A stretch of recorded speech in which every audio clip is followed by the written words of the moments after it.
दोस्तों आपका स्वागत है आपके अपने चैनल ग्रो इंडिया में।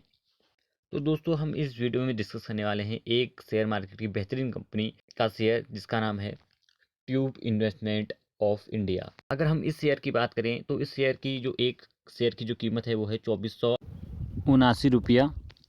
एंड अगर हम इस कंपनी की लिस्टिंग की बात करें तो इस कंपनी की लिस्टिंग 3 नवंबर 2017 को हुई थी, जिसका प्राइस था उस समय 253 इंडियन रुपीज़। अगर हम इस कंपनी की ऑल टाइम में अभी तक जितने इस कंपनी ने रिटर्न प्रोवाइड करा है उसको देखें तो वो है 879 परसेंट इसने अभी तक लोगों को रिटर्न प्रोवाइड करा दिया है ऑलमोस्ट 5 सालों में। उसके बाद देख लेते हैं कि ये कंपनी किस सेक्टर से बिलोंग करती है। तो इस कंपनी का जो सेक्टर है ऑटोमोबाइल एंसरीज। एंड अगर हम इस कंपनी की इंडस्ट्री की बात करें तो वो है साइकिल्स। अगर हम इस कंपनी के मार्केट कैप के बारे में देखें तो इस कंपनी का मार्केट कैप है 47,000 करोड़ के आसपास। अगर हम इस कंपनी की कैटेगरी की बात करें तो ये कंपनी मिड कैप कैटेगरी में शामिल होती है। एंड हम इस कंपनी की पीवी रेशियो को देखने जाएं तो वो है 58.38।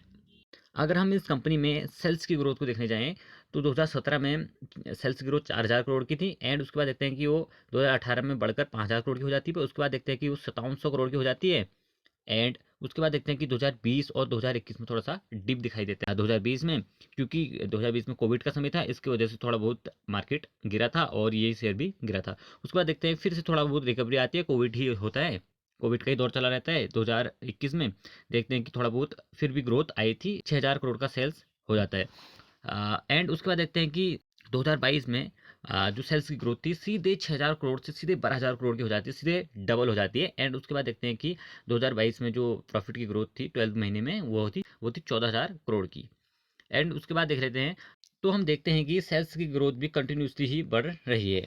उसके बाद देख लेते हैं इस कंपनी के प्रॉफिट की ग्रोथ को। अगर हम इसकी प्रॉफिट की ग्रोथ को देखने जाएं तो प्रॉफिट की ग्रोथ में भी कंसिस्टेंसी के साथ ग्रोथ देखने को मिल रही है। जैसे कि हम देखते हैं कि जो प्रॉफिट था वो 156 करोड़ का था 2018 में। एंड उसके बाद देखते हैं कि वो 2019 में 251 करोड़ का हो जाता है। एंड उसके बाद 2020 में देखें तो 313 करोड़ का हो जाता है। उसके बाद देखते हैं कि हम थोड़ा सा 286 करोड़ का हो जाता है, थोड़ा सा डिप दिखाई देता है प्रॉफिट में। बट उसके बाद देखते हैं कि कोविड की वजह से।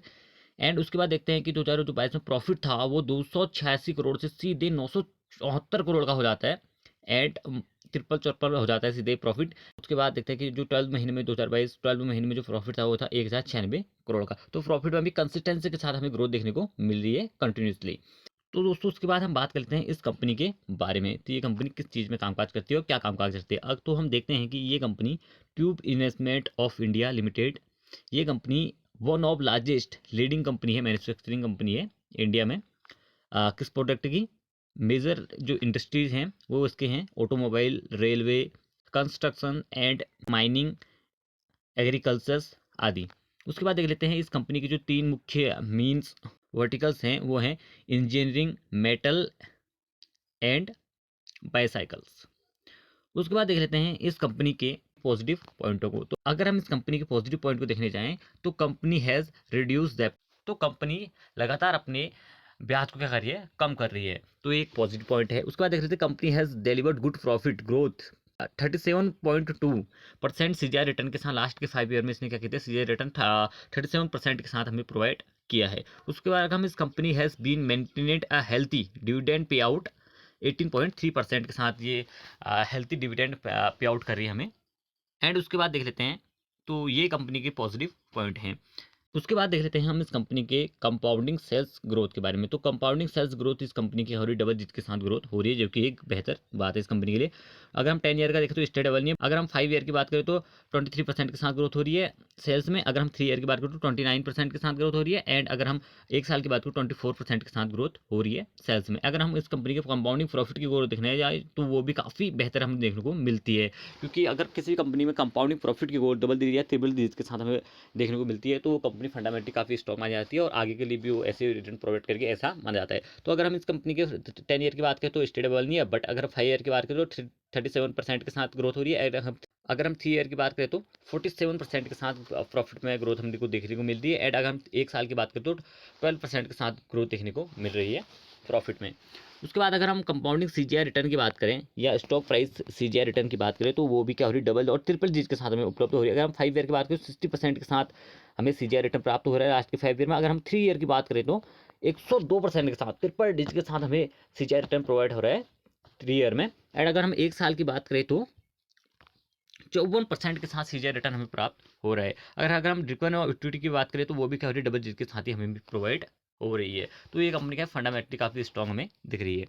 उसके बाद देख लेते हैं इस कंपनी के शेयर होल्डर पैटर्न को। अगर हम इस कंपनी के शेयर होल्डर पैटर्न को देखने जाएं तो इसमें जो प्रमोटर का स्टेक वो है 46.44%। अगर हम इसमें FI की इन्वेस्टमेंट देखने जाएं, FI को हम कहते हैं फॉरेन इन्वेस्टर, तो जो इस कंपनी में FI का इन्वेस्टमेंट है वो है 28.82%। अगर हम देखने जाएं तो सितंबर के क्वार्टर में वो था 26.30%। तो FI ने इस कंपनी में क्या किया है, बाइंग की है, इसलिए कंपनी का शेयर कंटिन्यूसली ही क्या देखने को मिल रही है, ग्रोथ मिल रही है।